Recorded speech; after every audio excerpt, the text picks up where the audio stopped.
Olá pessoal, dando continuidade então ao nosso curso Eletrocardiograma Prático, estamos na seção Eletronormal. Vimos o capítulo da Anatomia e Fisiologia e relembramos os pontos importantes para entender o eletro. Vimos o sistema de condução e células marca-passo e agora a gente vai entender o aparecimento do vetor, que é exatamente o vetor que surge a cada batimento cardíaco e que é captado pela máquina, pelo eletrocardiógrafo. Então, este vetor é captado pela máquina que escreve no papel o eletrocardiograma. Então, vamos entender o aparecimento desses vetores no nosso coração.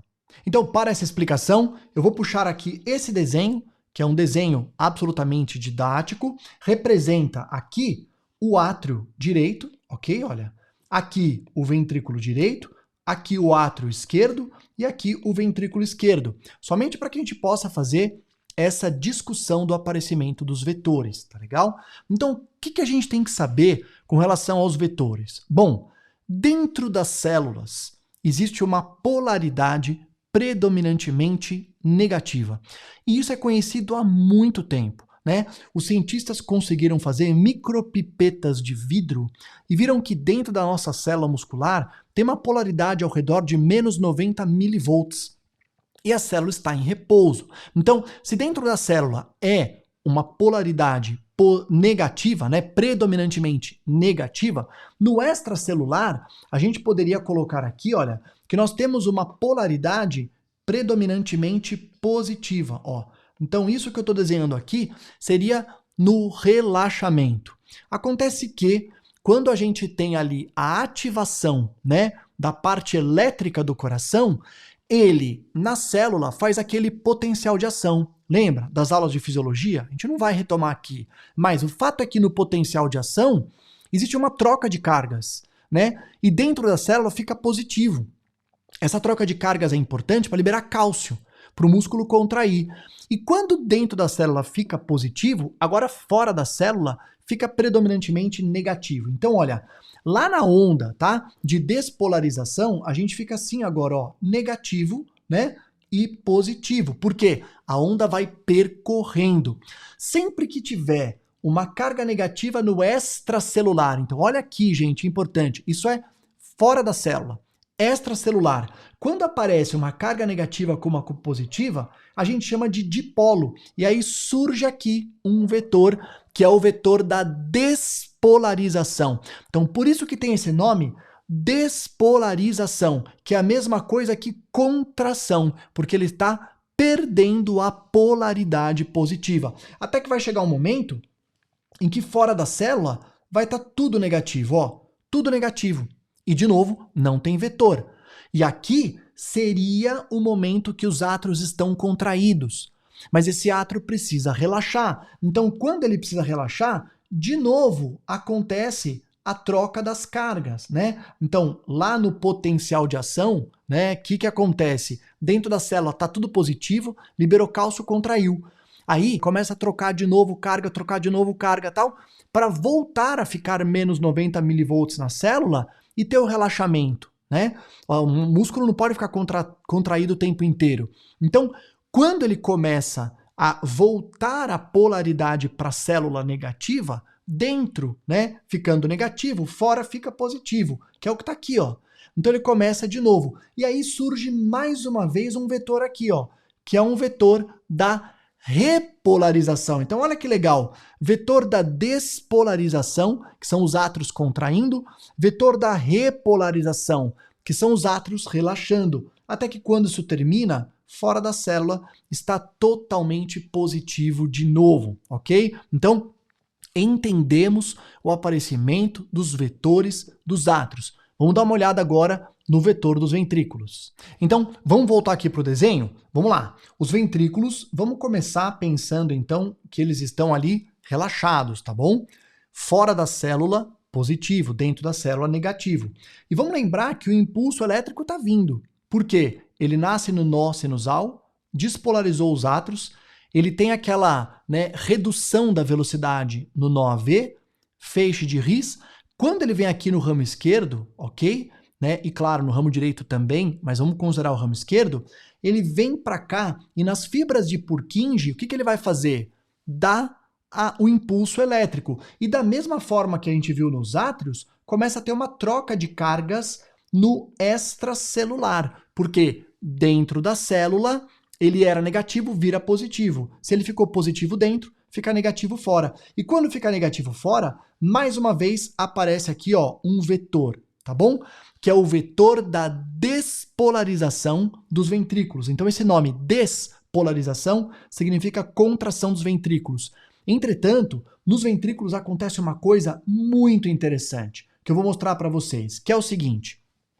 Vejam que, eu vou até apagar esse aqui, que é a parte dos ventrículos aqui, olha, tá? Porque eu vou precisar desse espaço aqui para o meu desenho, ó. Então eu vou apagar aqui a definição do ventrículo esquerdo, vou colocar aqui em cima, e aí, vamos lá, de novo. Os ventrículos estavam relaxados, veio o impulso elétrico, trocou cargas, apareceu o vetor e o ventrículo contraiu. Quando o ventrículo está contraído, fora da célula, predominantemente negativo, tá vendo? Entretanto, não acontece como aqui em cima, que o mesmo lugar que começou a troca de cargas recupera, né? Quer ver? Olha aqui nos átrios, ó. Foi nesta ponta que ele começou a ir de positivo para negativo. Quando está tudo negativo, é desta ponta que começa a voltar para o positivo. Então os vetores eles estão contrários. No ventrículo não. No ventrículo, quando tudo está negativo e, portanto, o ventrículo está contraído, eu coloquei aqui uma foto agora do miocárdio, essa porção inicial aqui, ó, ela sofre uma isquemia fisiológica. Então, se a gente fosse colocar aquele desenho do outro, né, do outro slide aqui, seria assim, ó, ventrículos relaxados, tá, ó, aqui em cima, tudo positivo. Aí, veio a onda de despolarização, vamos colocar aqui, ó, um choque elétrico aqui, ó, tá? Veio o choque elétrico e aí criou uma onda de despolarização e o aparecimento aqui do vetor, a gente falou, tudo bem? Aí vai chegar um momento que vai estar tudo aqui negativo, ó. Só que o que acontece? Na contração, essa parte aqui mais interna do miocárdio sofre uma isquemia fisiológica. E como a artéria coronária ela está no epicárdio, não é aqui que volta a trocar as cargas, é aqui. Então aqui, olha, começa a ficar positivo, positivo e negativo, negativo. Então ele começa daqui para cá, mas na recuperação é daqui para cá. Então aí ele vai gerar um outro vetor aqui, que é um vetor que fica na mesma direção da contração. Então olha que interessante, agora volta para cá, tá? Então ele começa, ó, mais uma vez, que é legal até para a gente forçar, tá vendo? Ó? Ele começa a trocar daqui para cá. E aí aquele vetor que surge aqui, ele também é assim. Então nós temos que aqui em cima, esse vetor é o átrio contraindo, esse vetor é o átrio relaxando, esse vetor é o ventrículo contraindo e esse vetor é o ventrículo relaxando. Por isso que a gente vai ver posteriormente, quando estudar o traçado eletrocardiográfico, que a gente tem, ó, onda P. Ele significa o átrio contraindo, tá? Aí, o átrio relaxando, ele não tem expressão eletrocardiográfica e ele acontece simultaneamente com a contração do ventrículo. Então, ó, átrio contraindo, tá aqui. Ventrículo contraindo, tá aqui. O átrio relaxando acontece aqui, você não vê. Mas mesmo que não tivesse, ele não tem expressão eletrocardiográfica. Agora, na continuação desse batimento, como é que eu escrevo o vetor do ventrículo aqui relaxando? Ele é com a mesma polaridade do QRS. Então aqui a gente tem, ó, a onda P, o QRS e a onda T. E é por isso que o QRS e a onda T têm essa mesma polaridade, porque os vetores, eles acontecem indo para a mesma direção, ok? Agora outra coisa muito legal, tá? Ligado à parte clínica, que pouca gente sabe. Vamos voltar para aquele desenho da coronária? O coração está tudo positivo porque ele está relaxado. Aí começa uma onda de despolarização, fica negativo, negativo, depois positivo, positivo, e aparece o vetor. Até aqui, nada de diferente. Apareceu o vetor, tá? E deu o QRS, tá bom? Então isso aqui deu o complexo QRS, ó. Vamos colocar um pouco para cá. Vocês viram que desenho não é das minhas melhores habilidades, tá? Complexo QRS, tá aqui, ok? Esse ficou bom, esse ficou muito bom. Acontece que aí vai estar tudo negativo aqui fora, ó, tudo negativo. O que a gente viu? Que no coração normal, aqui volta a trocar as cargas e, portanto, a onda T fica positiva. Agora, imaginem uma situação de isquemia, tá legal? Então, numa isquemia que a artéria coronária está entupida, mesmo que aqui a gente tenha aquela isquemia fisiológica, ele vai ter menos comprometimento do que no paciente com isquemia. Então, quando estiver tudo negativo aqui, olha, ele vai recuperar daqui para cá, só no paciente com isquemia. E aí, olha o que vai acontecer com o vetor, ó. O vetor vem, opa, ele vem para cá. Então, deixa eu puxar ele para cá, ó. Quer ver? Vou puxar esse vetor novamente para cá e vamos aumentar ele um pouco, ó. Tá vendo? Então, olha que legal o que acontece na situação de isquemia. A hora que o coração contrai, dá o QRS, mas na hora que ele relaxa, o vetor inverteu, porque essa artéria está comprometida. Então, a onda T aqui, ela inverte.